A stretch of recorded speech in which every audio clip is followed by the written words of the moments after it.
Hello, everyone. Thank you very much for joining today's live events. We do apologize for a little bit delay, and our guest is just trying to resolve her technological issues. When she is ready, we will bring her to this stage. Until then, we just wanted to go through with specifically what we're going to talk about today. Today, we just wanted to talk about on ChatGPT, AI adaptation, and their after effects for business growth. You probably know that when we are dealing with a specific request, specific means trying to develop our content ideas, try to develop our marketing plans, and so many other things that we do for business growth. It's nowadays get very easier and with the ChatGPT, and you probably know about ChatGPT, the capacity as well as the GPT-4, what it can do based on the current technology landscape. So we're going to be talking about that, and we're just waiting for our guest speaker to log in after resolving her technology issues. You know, when we talk about technology, when we talk about ChatGPT, when we talk about AI, a lot of questions has to answer, and that's the way I think when we know those answers, it's easier for us to understand what we should do and what we should utilize in the technology landscape. So in relation to the ChatGPT, you probably know it's GPT-4 now, and my guest is just arrived, so I just gonna add her to the stage. Just give me a second. Hello, Heather. Hi, so sorry about that. No, that's when fine. technology fails, I'm still trying to fire up the laptop because it's not quite so easy on the phone. But hopefully, I can. It's decided to have a reboot. It's always happened like this. But I'm here on my phone, so I can certainly engage. That's okay. Thank you very much for your time. So to our viewers, Heather, she has many talents, and specifically, we discussed in our past events, and I also joined her events as well. She runs regular programs on every Tuesday morning, and she has her framework. We're going to talk about her framework a little bit. So I would ask Heather if you could introduce yourself to our audience. And today, viewers, we're going to be talking about ChatGPT AI adaptation for business growth. And if you wanted to ask us any question, feel free to ask us through the comment box. And we will have a very, very good session today because we are talking about ChatGPT and AI. So Heather, if you could introduce yourself, please. Thanks so much, Dr. Shah. So my name's Heather Barry. My business is Effective Entrepreneurs. And as Shah said, my main focus in life is my goal achievement framework. I like to be a little bit divisive. I think that SMART goals are shockingly awful. I'll try not to swear, but I'm tempted to. They really are. They're ineffective. So I'm talking to the people who kind of get that and kind of go, yeah, I get that. They don't work. So I'm creating a revolution in how we do this, because goal setting and achievement is so important for all of us. We're doing it all the time. And, especially as tech and so on is able to help us accelerate those things, why not take advantage of that, but do it to be aiming for the right goal, to have a framework that enables us to cope with the madness of life, that we live in a chaotic and busy world, and we have chaotic and busy lives.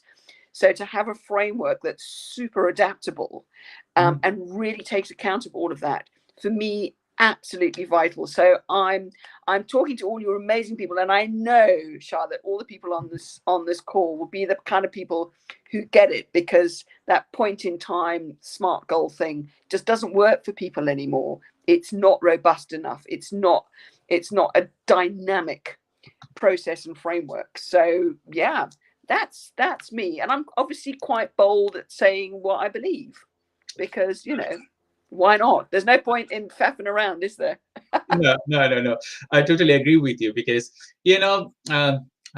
when we talk about specifically neurodivergent things and neurodiversity, neurodivergent people, some of the people, they are on a cocoon.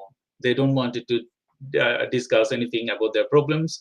They don't want to see what's the worlds are doing, and a lot of individual things. And some of the peoples like me and others, they wanted to see what has been done. So nowadays we are a lot thinking that, okay, the D on the neurodiversity, like autism, dyslexic, and others, is a D there. It's classified as disability or disorder. We don't want to accept that for everyone, because some of the people with specific elements, they are very talented, and we need to respect that. If you say them that, okay, they are disabled, that doesn't mark us well. So thank you very much for raising and pointing these issues. So we're going to be talking more. The SMART goals, you said, if you write on ChatGPT now, you can see it will give you SMART goals. And when we, Heather, when we utilize ChatGPT, we're going to be talking more on ChatGPT. I think you have shared your screen. Shall I share your screen to the audience? Yeah, no, if you can admit me on the other one, and I'm going to come out of my phone. Okay, that's fine.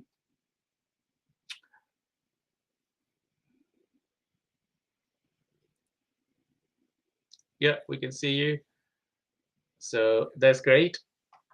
So, we always talk about ChatGPT nowadays, and we see that is doing quite huge influence in the in population nowadays, specifically in fast world countries. And some people, they are worried about it, and some people, they're embracing the technology. So we have a guest, Terry Arnold, from Terry Arnold Consultancy. We work together, and he's a gentleman to have a vast of knowledge. He also prioritizes AI adaptation and other things. Hello, Terry. We're just talking about you with Heather.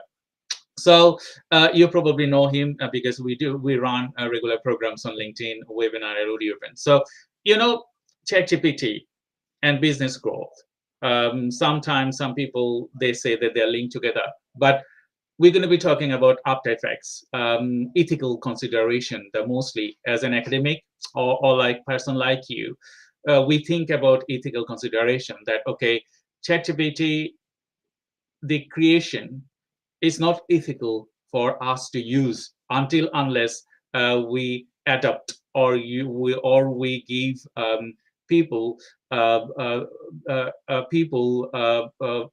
recognition for their work, isn't it? So, in relation of utilizing ChatGPT for business growth, uh, what we should look into it.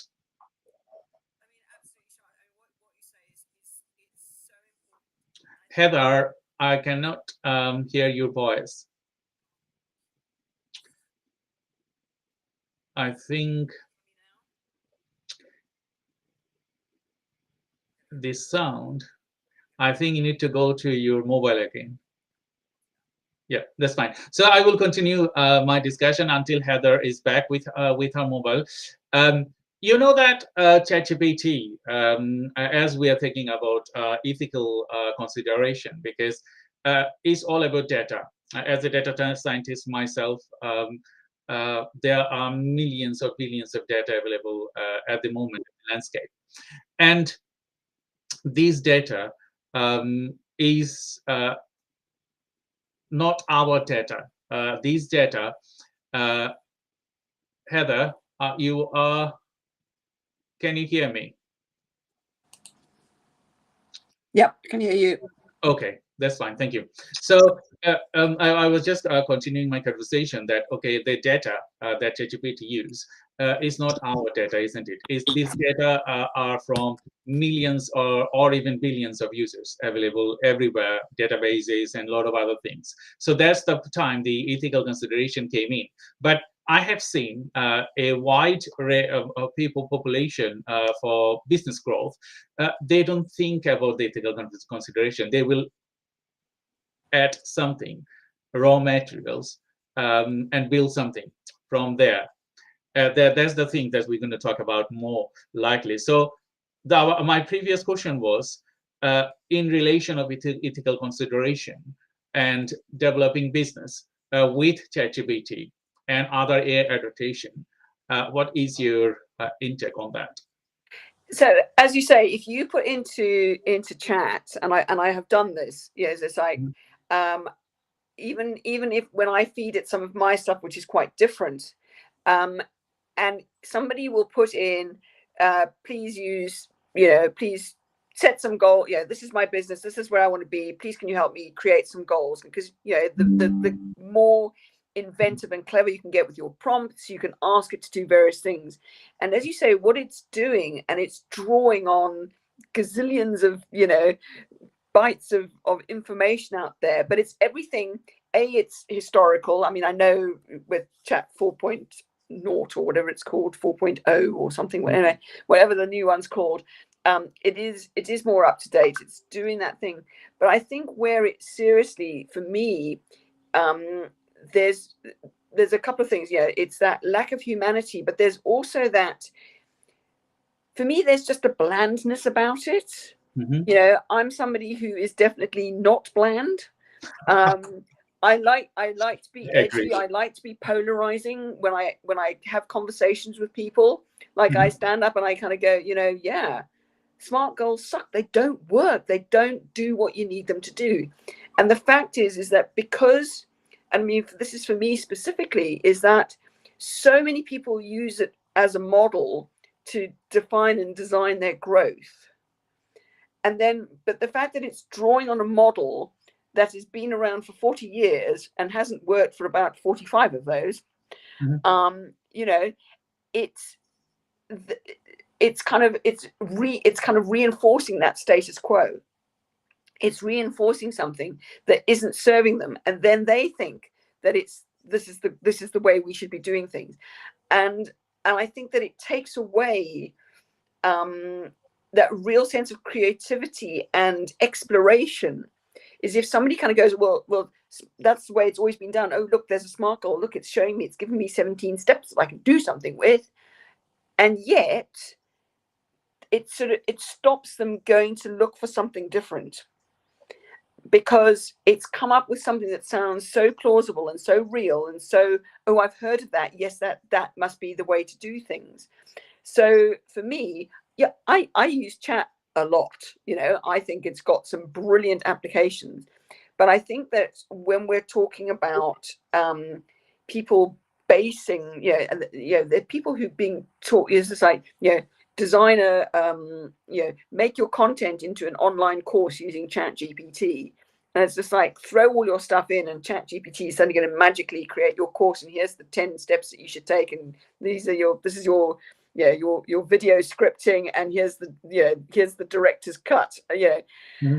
And I think for me it's I don't want it to take away our sense of inquiry and our sense of looking for something different. And it's like, use it as the tool that it is. Mm-hmm. I think so. I might have gone so slightly away from the kind of the ethical things. So I think that's slightly different.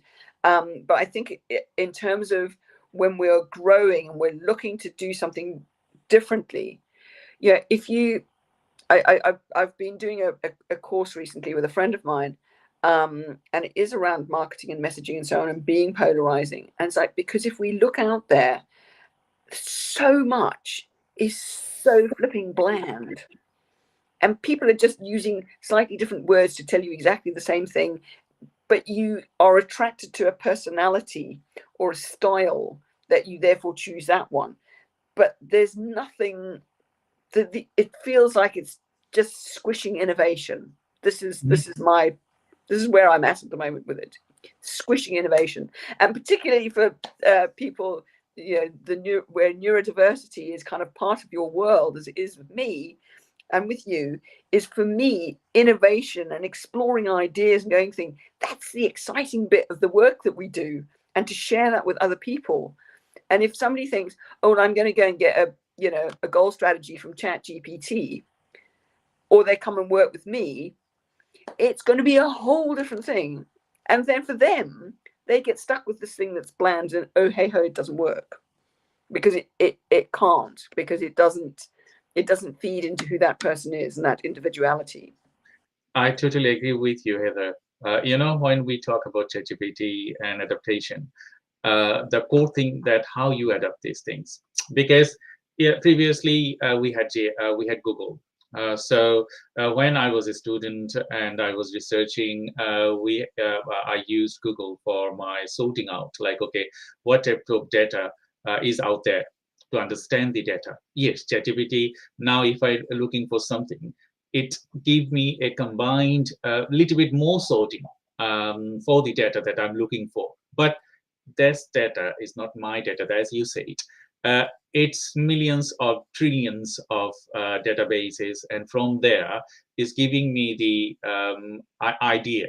But if I utilize that one and do not give credit to those peoples, and if I say that this is my original idea, there the consideration of ethical things kicked in, because as an academic, we have to follow specific guidelines for students to use ChatGPT, because you can ask ChatGPT to do anything and they will write it down. And if you don't see those points, like what they are writing, and you're just copy and pasting it, there's the heartbeat over there, because anyone can understand that this content is written by ChatGPT. It's not human touch over there that you mentioned. We just have Terry message us that I totally agree with you, Heather. Creativity is totally underestimated. Yes, ChatGPT is data. Without data, there isn't any ChatGPT. Without data, it cannot run. So when we create things, if I talk about your your framework in relation with a smart one, if you ask ChatGPT to build me a framework, it will build me a framework. But will that framework work specifically? You have years of experiences working with and updating this your framework, and then utilizing that for a specific business. But ChatGPT, yes, it can sort out the data, but where's the experience kick in? Can you tell me a bit more about it?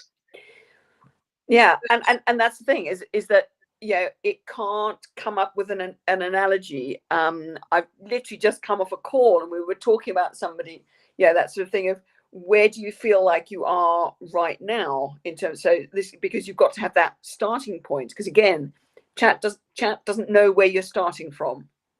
You could be anywhere. And yes, you could feed it things. So I've been going for X number of years, and I'm telling you, but again, you're just giving it a bunch of data.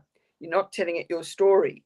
And when you get, for me, analogy is a wonderful thing. And we're sitting there thinking about diving, and we're thinking about the difference between the 1 meter board, which is the lovely springy one. You can go and you can balance it, and all your energy kind of goes into it, and that gives you the lift, and it's creative and thing. And whilst the 10 meter board, super scary, way up there, but it's a piece of concrete, and they have to sort of, and they create through the height that they have. But for me, am I going, okay, so this is wonderful, so where are you in terms of that sort of difference? And you can have that conversation with someone to kind of go, which are you more aligned with? Are you more aligned with the kind of the 1 meter springy energized board, or just as complex, just as difficult to dive from, just as impossible to be an Olympic diver unless you're Tom Daley? But where do you fit in? Because then I can bring different stories. We can make that analogy suit you. We can play with that, because when you wake up tomorrow morning, I guarantee you what ChatGPT spat out the night before is not going to get you excited. You're going to be more excited by what's in your coffee cup, if you drink good coffee, than you are by the strategy that ChatGPT came up with. I totally agree with you, because when it's human interactions, and then giving a soul over there to the elements that you are working through, that will attract people. Mostly we have different models for ChatGPT models for sorting out messages, sorting out different things, sorting out a lot of individual things. Now, yesterday, I think the day before yesterday on BBC, they are showing that, okay, it is talking like human, and it's finding your glasses, it's finding you what you wanted. But, finding things, talking like human is not actually human, is it? And it's, and it is wonderfully clever, and it is a little bit scary, because it is getting, its abilities are growing. I'm not saying it's getting cleverer, because it's not the thing that has a brain in that clever way, but it is able to do more and more, faster and faster. It has more up-to-date data, but at the end of the day, it will always be data. It will always be based on machine learning. It cannot have I gave a talk last week, so I love doing public speaking, inspiring people to think differently, do differently, etc. And I told my story from when I was born, which was, quite a traumatic experience. I had a very, very difficult entry into the world. And that whole thing many, many decades ago has formed who I am. Yeah. And it forms some of my relationships and change. And it gives me a story of inspiration for other people.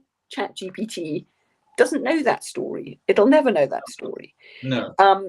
It can't relate it. So if I hear somebody else's story, I can relate that to something else, or an experience that I've had, or people that I've met, or transformation that I've seen in others. And that ability to relate and to understand and be able to support people through the moment that they're in, because of our knowledge. And people, if we look around, Shai, it's just like, there's a million, coaches, copywriters, graphic designers, etc. People choose the person that they work with because they love the nature of the work. They love the nature of the interaction. They love, there's a whole bunch of things that go to why we choose to work with people we work with. And we as humanity need to hang on to that with everything we can.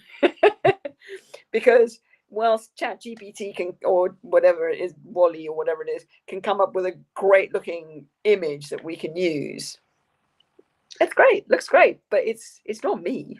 No. There was something that I was talking to someone else, and as I do regularly from when I start, because I need multiple things when I work. So I will have BBC on one of my screen, and all the time I attracted to different of newses. And one news that was attracted, that okay, artist community, they are very much frightened of their work, because the way GPT is creating new work based on their work, where is the originality? How they can protect their work? It's similar way is the ethical consideration that we're talking. That how if I have a published work and someone else is using my work, we have to reference it. We have to give credit to that person that, okay, I have utilized that knowledge for growing my knowledge and creating new knowledge. That's the way of research, that you reference them and you give credit to the person, the origin. But here, there isn't anything with ChatGPT. Yes, they will reference some of the things. The people utilizing those ChatGPT, it varies in different sections. Like if you wanted to create a video, it will create a video, but the ethical consideration is not there. You can see a lot of videos for Donald Trump and a lot of other people that is creating fake content as well. And people are doing it, and it will not stop. So at that scenario, when you are utilizing ChatGPT for your business growth, how you could deal with this situation to keep us safe. I think I lost your camera. It is that thing of us continuing to have these conversations. We have to keep going with these sorts of conversations. We have to keep expressing. I mean, yeah, I think there's other things that you can do if you think about, junk food, ultra processed food, is that it's kind of the easy way out, or it's the easy thing to do. It's the quick fix, and that the Chat GPT is there. It's the quick fix, and and unfortunately, people will use it. People, and as I say, I use it for certain things. I use it at some point every single day. I use it. Yeah. And can you hear me actually? Because I can. My screen seems to have frozen, so I'm just double checking that you can hear actually hear me. Just frozen. It is okay now. It was frozen and it is okay. I can hear you. It's just, I think. Can you hear me now? Can you hear me? Oops. I can, Heather. I can hear you. Just give me a second. I think we are having technical difficulties today.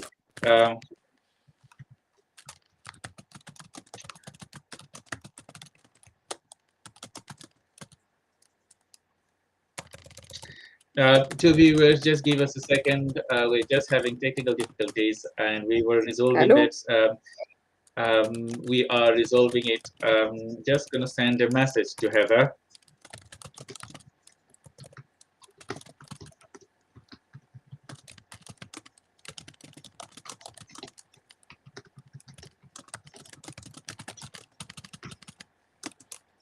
Okay, so we're gonna be talking to more when our technical problems is resolved. As you know, this is online, and we will have technical difficulties. We will try to resolve these technical difficulties, and we will bring Heather to you to discuss about ChatGPT and is adaptation for business growth. And I think we lost Heather, and again we Heather, can you hear me? Yeah, sorry, I wasn't sure. I could only see me talking, and so I wasn't sure where we got. So I just thought I just left and come back. That's okay. That's okay. So you were talking on the things. Can you continue? Discuss that. Yeah. So where did I get to? I don't know where it got cut. Ethical considerations using other people's works. Yes. So there's ethical considerations. So if we, and I was sort of going along the line of this kind of fast consumption. If we look at things like ultra processed foods and so on, people want a quick answer. They want a quick fix, and I get that. However, if we look at what the impact of that sort of thing on people's health is not good. And if we look at if we switch that over to something like ChatGPT, yes, it gives us a quick answer, but it's not necessarily the right answer. But that ethical thing, I think if we I was just thinking about Napster. which was like the precursor to Spotify. And everybody was horrified and terrified that musicians were not going to be properly paid and so on. And, you know, quite rightly so. And I know that unless musicians are just, you know, super famous and whatever, it is still a real challenge.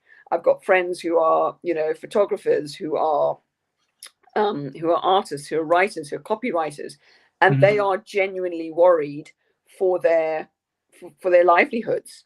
And they, I think it's justified that they are. And I think that it's very, very hard when everybody thinks this is the greatest thing that's ever arrived on our planet. When people are thinking that and using it and kind of going, oh yeah, I'll just give it a try, and they kind of use it and they go, oh, this is great, and then unless they really want to and are prepared to pay for, because I think it's going to reach a point where the people who do things with humanity, with integrity, with that creativity, all of us, anybody who does anything that can be that chat can kind of seemingly replace, we're all going to be struggling in some way.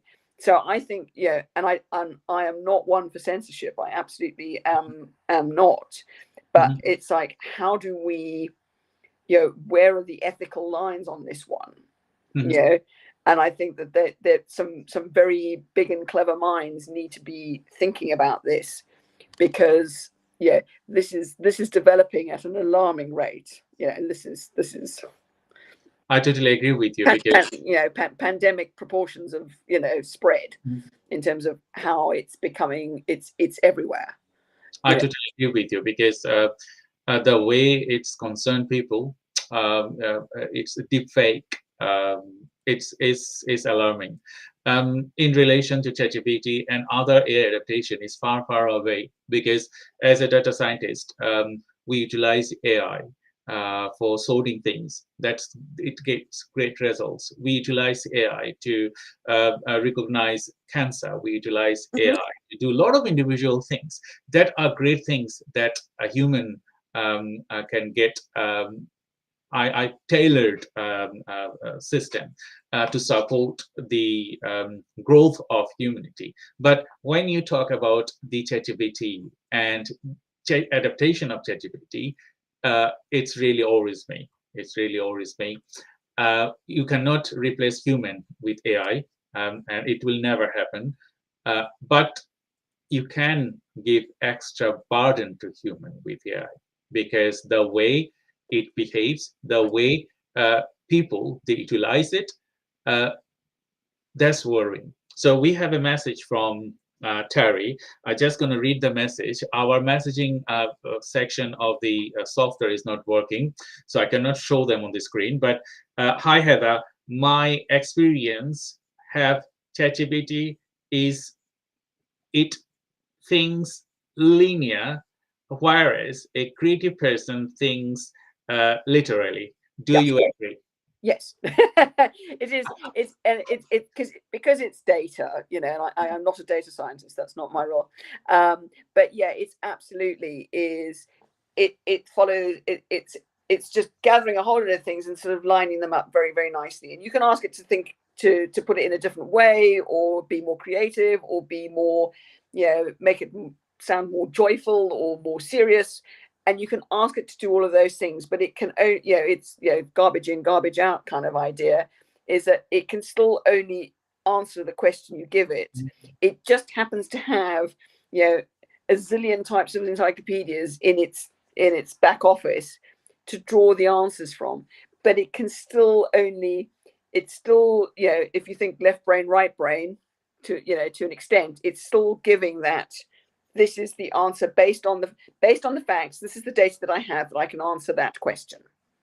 But it can't bring nuance. If you say to it, what do you think? Or tell me a story. And again, even if you ask it to tell you a story to represent an idea, it's going to go and find a story that somebody else wrote. So it still came from somebody else's brain. And I think, I mean, I had a very interesting illustration of how this can be used badly this Mhm. week. I happened to see a course that somebody was advertising. I thought that sounds quite interesting.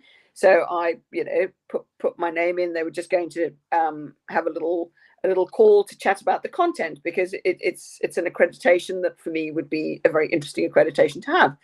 Mhm. And oh my day, the guy who was speaking to me, and it sounded like he was reading off a script. Now, it's fine. I don't have a problem with people sort of reading things, but the script had been written by AI. You could tell this guy Okay. literally reading. I thought, you've known about this company that you're now doing a sales call for about 5 minutes, and they've gone to ChatGPT and said, please list 20 questions that we need to ask prospects for this, and the other. What, in order to find out the right, X, Y, and Z as to whether they would be ideal for this and we should progress this further. It's exactly what, and it was so bad. And honestly, within 10 minutes listening, I kind of tuned the guy out, and I carried on doing some work, and I just sort of answered what I wanted to. And then he gave me some questions to kind of go and do a bit of homework. And while I was doing the homework, I got bored again. Totally generated by AI, you could tell. And I just thought, I don't even want to work with these people. There's no ways I'm going to work with these people. But while I was doing the homework, so I hadn't submitted it, I hadn't sent them anything, I got an email saying, thank you so much for, you have passed our preliminary, interview. I thought, okay. And we've now booked you in for a follow-up phone call. Okay. And I just messaged back and I said, Mhm. thank you very much for your message, but I have decided to not pursue any training with you. And I was just like, it was so bad. And I think this, I mean, it was very obvious what had happened to me. You can tell what's going on. But Mhm. that is going to get, that line, I think, is going to get thinner and thinner. Mhm. That, the cleverness behind it is going to become less and less discernible. I know I sort of slightly have gone off topic, but I think that's the challenge that we face. Is it's still quite obvious when something's been written by chat, or when people have used AI to respond to your post on LinkedIn or something. It's it, I it totally agree with you it's because still obvious, but I think that is going to change, Mhm. and it Yes. is going to become harder and harder. But but you know what? There's the other bit of me, the kind of, I don't think we can stop it. I don't Mhm. think there's anybody in the world who can stop this change. Is that for those of us who are, who are aware of what's going on, and want to keep, we have to now be on top of our game Mhm. in terms of the messaging we use, and and that creativity, and it's scary, especially if you kind of already feel like you're slightly out of the norm, or out of the mold, or you don't do the things the way other people do. It's like, it's going to be put on your bold pants and get on with it. We're going to have to do this in a whole new way. It's the humans rising up back against the machines.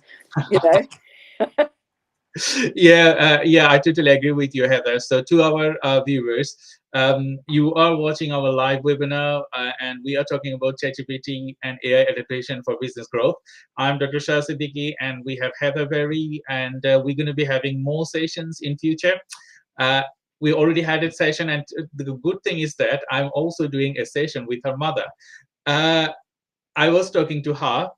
She's 85 years old, and I learned about Heather, the secret that she just told us few minutes, a couple, in the starting of the session, that ChatGPT doesn't know that.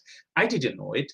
Uh, I knew when I was talking to her mother, and I didn't knew that she is her mother.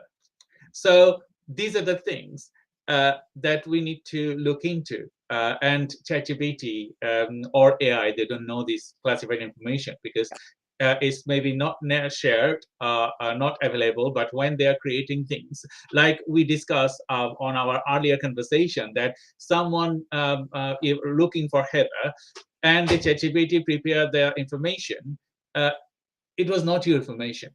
Yeah, it had made stuff up. It had Yeah. absolutely made stuff up. And I mean, I happen to actually be at my mum's apartment now, and even though she's not here, but the sofa Mm-hmm. has a little pile of books Mm-hmm. in it, and when your audience hears her, you will never in a million years believe her age. She is phenomenal. Yeah. And yeah, she is still up. She's like inquiring about neuroscience and what's happening in brain development and epigenetics and all sorts of amazing things. But she has, she's been a dietitian for her entire professional life. She then went and did a career change and did counseling psychology, and then she did another career change and she's done coaching.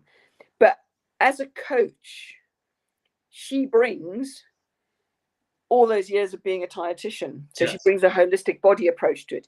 As a coach, she brings 40 years, so sort of 60 years of dietetics, 40 years of counseling psychology.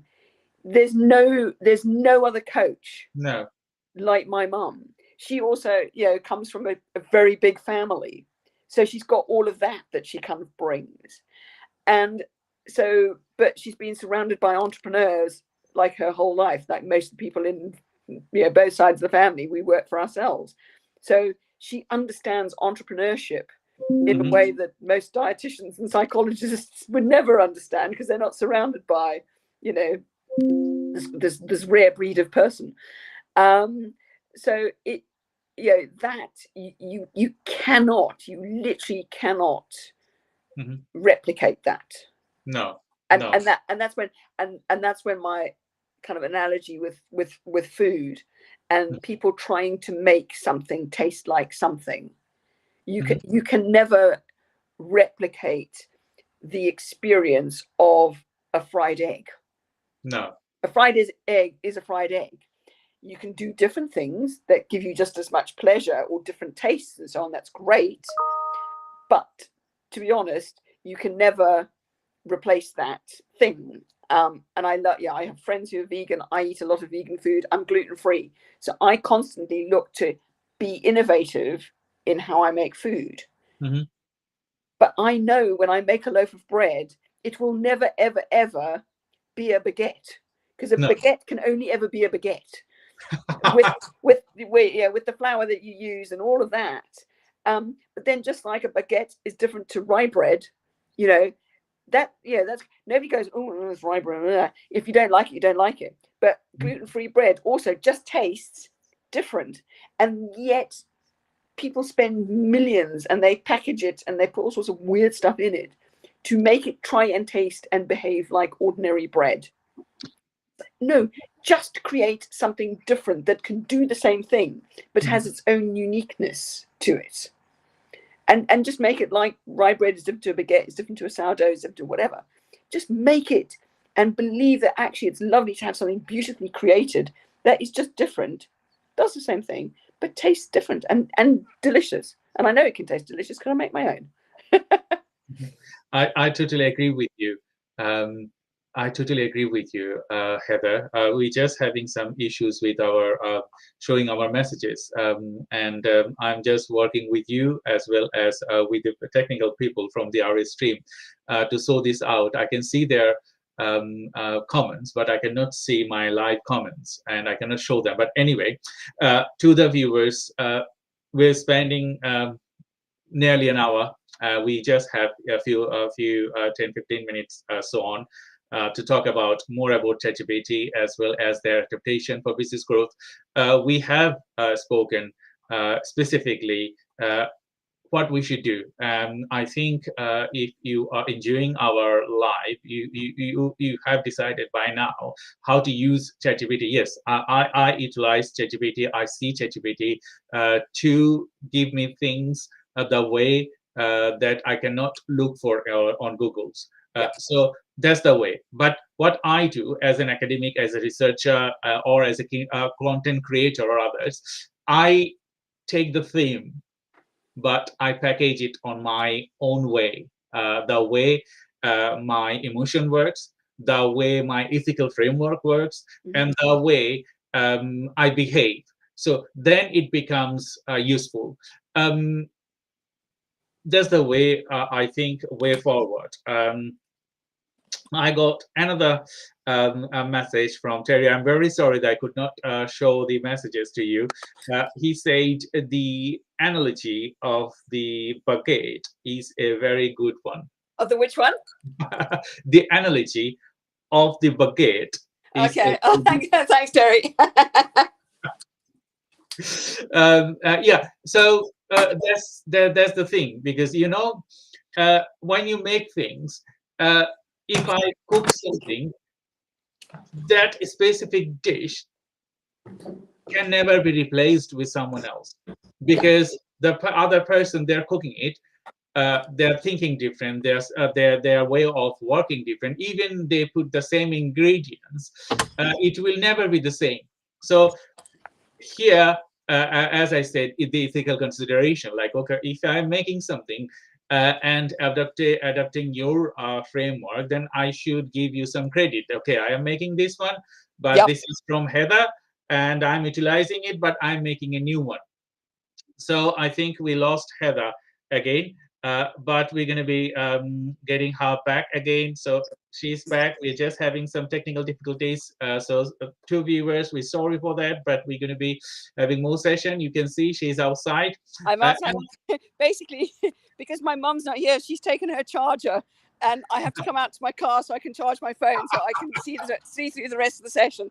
There we go. There's yeah, tech for you. So yes, I'm literally in the car park, getting into my car to charge my phone.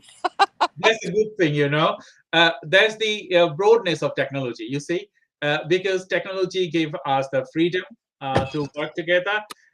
Technology is giving us the support that we need, but uh, it depends on us how we utilize the technology, because we are human. And the other thing is that we have to utilize the technology for the advancements of the good things, not the bad things, and recognize those people they are creating, or working years and years, and we should recognize them and we should give credit to them.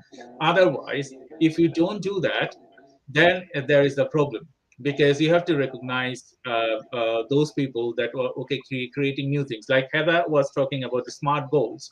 Uh, she is referencing smart goals to create new one. That's the way. If she could say, okay, I don't think I have ever seen smart goals, but my one is different. It won't work. Will it work, Heather?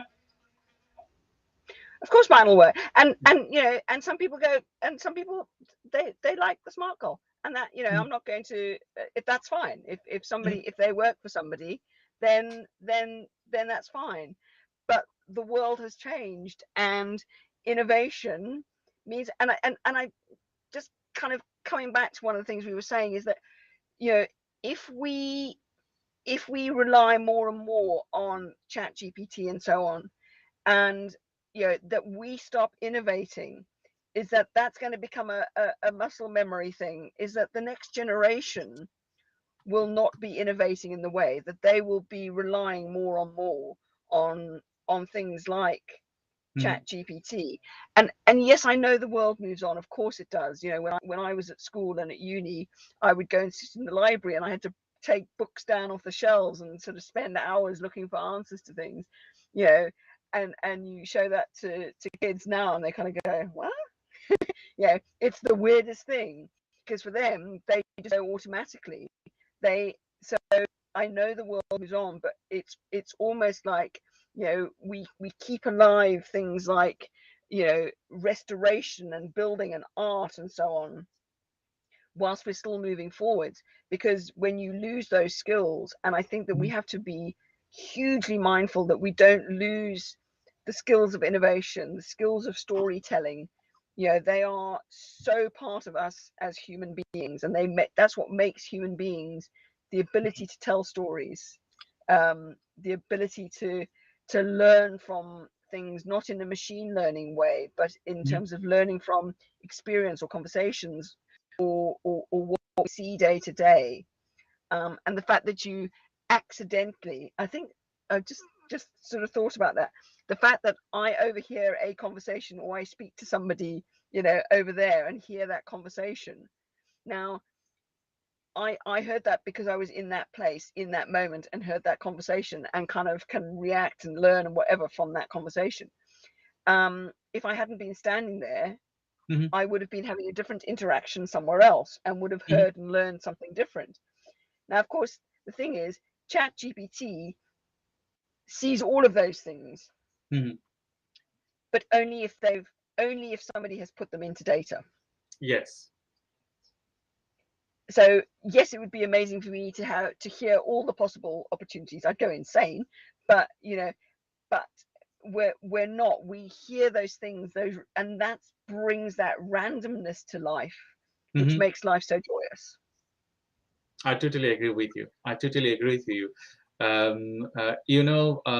The human, it can, as I said, it can sound like human, but it will never be human. It would never, the essence that we have as a human, it will never get it. But when you create content, when you do business developments, it's always like, okay, you have to think, you have to consult with someone. Like if you are a new business slow planner, and you wanted to grow your business, ChatGPT cannot grow you. Yes, it can give you sort out a lot of individual information, but to grow your business, you have to sort a person that he or she has years of experiences, and Yeah, they can guide you through. yeah, and I think it is really important. I think we've really got to. It's that real balance, because I think chat and other AI can be absolutely brilliant. It really can help us do things, and you can, if you can put the information in, or you can do a thing, or understand how, and kind of go, it makes things so much faster. It's like the best intern you've ever had. Hmm. This is the cleverest, brightest, got access to the most thing intern Hmm. ever. They don't need holidays. They don't, they can take these ideas and help you. They can make things, it can be brilliant in terms of doing things faster, helping you brainstorm and do kind of, that sort of ideating. It's fantastic, but absolutely having to know the point at which you're trying to make it go too far. You're trying to get it to think and be creative. And it's how we use it. And I think we really need to start educating, and Hmm. that's the royal we, whatever, whoever that is, that in terms of educating people into how to use it ethically, how to realize its boundaries, how to kind of understand, because then we'll be hopefully asking and calling for it to be done as ethically as possible. Hmm. I totally agree with you, Heather. We are nearly end of our session. I will request you to stay onto the call while I finish the program. We have to chat something more and fix future programs. So before we end these sessions, I wanted to thank you to my viewers. Please, if you wanted to ask Heather any question, feel free to ask us through the comment box. We just have another 5 to 6 minutes that we're going to be ending this program. Uh, Before we end this program, I just wanted to ask you maybe 3 key intakes for people to use ChatGPT for their business growth or for their content strategy or many other things they do. What would you recommend them to utilize ChatGPT for?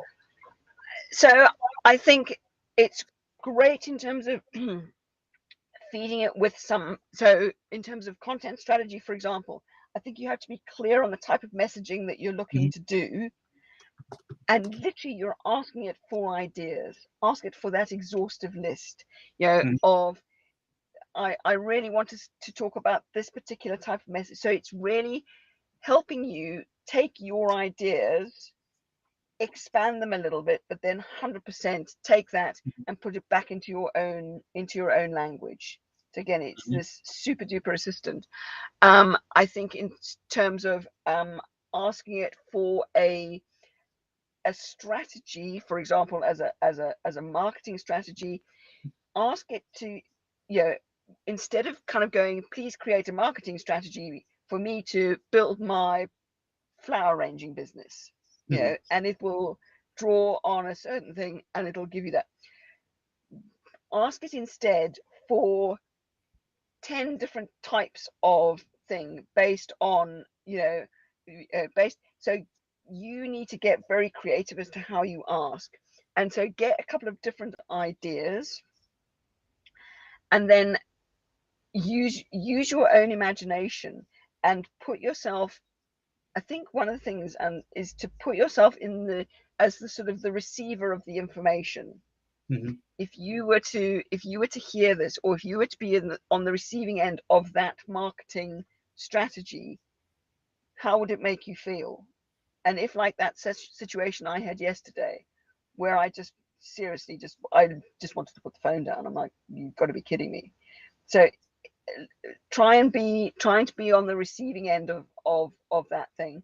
And I think one of the other things in terms of the business growth, I think this is really important, is it's a data analytic tool.